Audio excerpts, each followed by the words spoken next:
Oi pessoal, meu nome é Bruno, professor de Geografia aqui da Oficina do Estudante, e como prometido, hoje nós começamos a nossa série de videoaulas que vai tentar relacionar futebol com geografia, com geopolítica, com assuntos históricos que são bastante interessantes e bastante importantes para a gente agora nos vestibulares.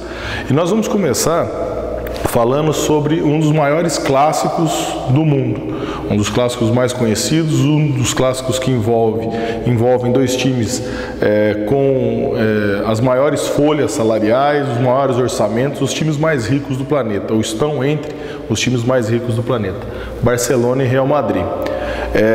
Vocês, alguns que têm preferências clubísticas com o Real Madrid, vão ter que me desculpar, mas a história mostra o quanto o Barcelona acabou sendo ou acaba sendo um foco de resistência em relação ao governo espanhol ao longo da história, e eu vou tentar contar para vocês um pouco dessa resistência, dessa participação com movimentos sociais que o Barcelona tem, certo? E para começar, a gente vai voltar bastante na história, lá no século XVIII, 1702, quando começa a Guerra da Sucessão Espanhola. Eu não vou entrar em detalhes históricos, não é nem a minha praia, mas nessa época houve uma guerra entre famílias que sucederiam, que lutavam pela sucessão da coroa espanhola, e em Barcelona houve uma resistência grande. Em 1714 houve um cerco da família Aragão à cidade de Barcelona, e a cidade de Barcelona foi resistindo a esse cerco, a essa guerra, até o dia 11 de setembro, de novo a data 11 de setembro, nós vimos recentemente essa data, ela é importante para nós, mas 11 de setembro de 1714 foi o dia em que a cidade de Barcelona caiu ao reino de Aragão e acabou havendo a unificação, a total reunificação do Estado espanhol. E essa data, ela é importante para os catalães, ela é importante para os barcelonistas, tanto que em jogos do Barcelona, no mês de setembro, no seu campo, no Camp Nou, a torcida se cala completamente quando o relógio chega no 17º minuto e 14 segundos. Então, quando a gente tem no relógio 17 minutos e 14 segundos, 1714, eles se calam completamente, lembrando da resistência na Guerra da Sucessão Espanhola. Mais recentemente, no período da Guerra Civil Espanhola, que começa em 1932, vai se estender até 1936, quando o generalíssimo Franco ele passa a impor a sua ditadura na Espanha, Barcelona volta a ser um foco de resistência a esse governo. A um governo ditatorial, um governo que tinha, à época, uma ideologia muito próxima ao nazifascismo alemão e italiano. Nessa época, e aí a gente vai para a questão clubística, o generalíssimo Franco ele era um torcedor fanático do Real Madrid, e o Barcelona se tornou uma das resistências à sua ditadura. E o povo catalão via no Barcelona, óbvio, principalmente os torcedores do Barcelona, viam no Barcelona a única possibilidade de protesto que existia contra a ditadura franquista.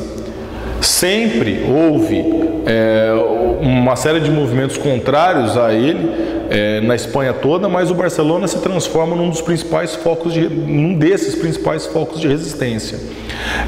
Nessa época, o governo do Franco ele proibiu a torcida barcelonista de cantar hinos, de entoar hinos contrários, que eram ligados à política, que tinham algum fundo contrário à ditadura.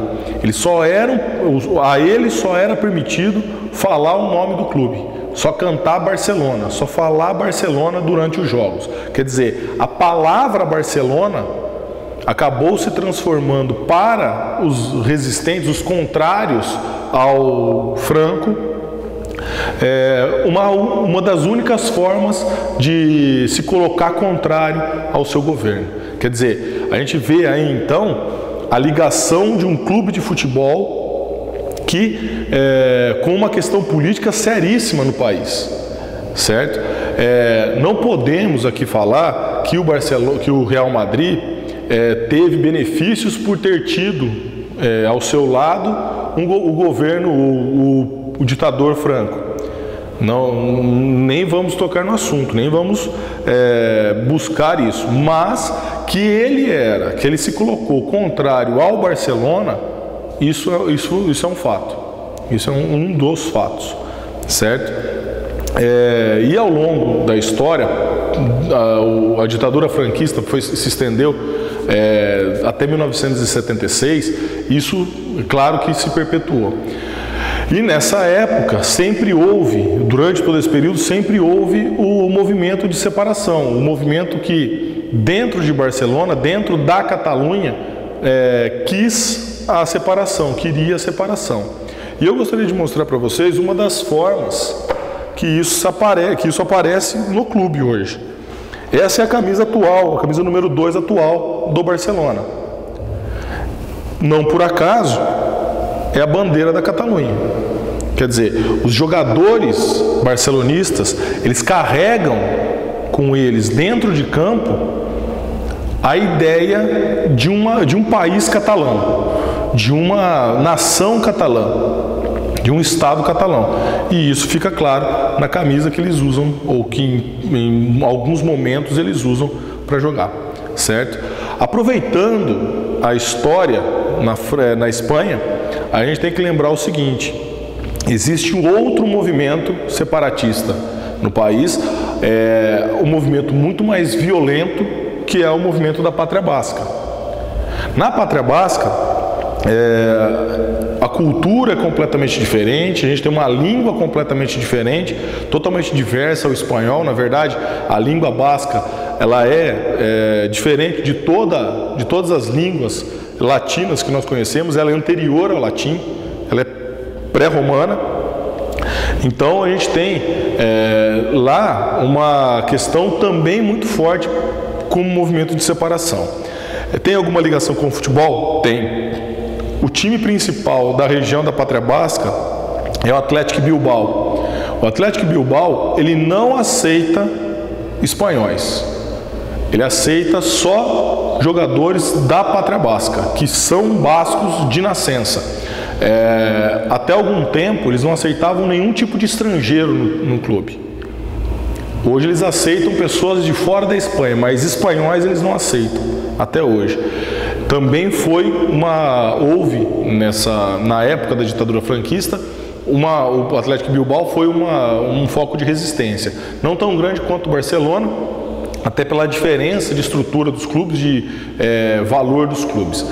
Mas a Pátria Basca tem outras formas de protesto, como o ETA, o grupo terrorista que durante muito tempo atuou contra o governo espanhol, que significa Pátria Basca e Liberdade, certo? Então, essas ligações que existem do futebol com a questão histórica espanhola, ela é muito importante, ela resiste até hoje e ela tem muita força para os barcelonistas que se opõem completamente, ou que se opuseram completamente ao governo do ditador Franco e se opõem em parte hoje aos governos espanhóis, certo? Então, esse é um exemplo rápido de como o futebol e a política, as questões sociais, as questões históricas acabam se entrelaçando,